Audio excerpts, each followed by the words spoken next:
The thing that inspired me to make this video was the recent announcement of the game Path of Exile 2.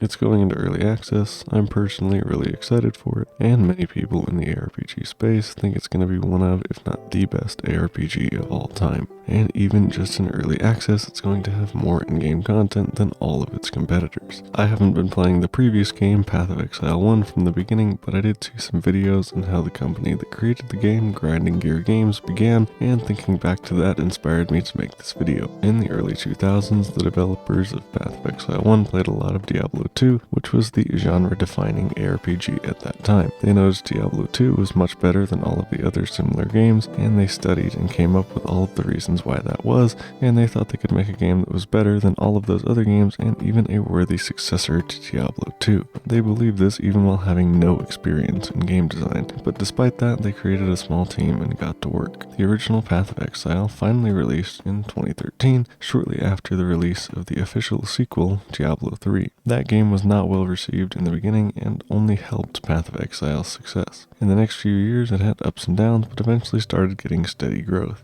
They released large expansions of the game every 3 to 4 months, and after a few of those expansions, many had already considered it to be one of the best ARPGs ever. A little over a decade later, the game is still successful today, and even with the release of the sequel, they say they're going to keep both games going and do expansions for both of them. And to top it all off, both of the games are free and completely funded by in-game cosmetics and storage space. And I think this is the perfect story to show that crazy business ideas can actually work. These people started with no experience and in just under 20 years have created the best product in their field, and they were doing their dream jobs the entire time they were working on it. And I think that passion for it is one of the biggest reasons for the game's success. And I would encourage you to really focus on finding something you enjoy and are passionate about as well. Your consumers or your audience can really tell when you enjoy creating the product or doing the service. There are going to be things you dislike here and there, but if you dislike most of it and you're just doing it because you feel like you have to, or it's the quote-unquote best option, your consumers are likely going to see that, and it will probably affect the level of your success as well. But finding what you're passionate about can actually be one of the most difficult things,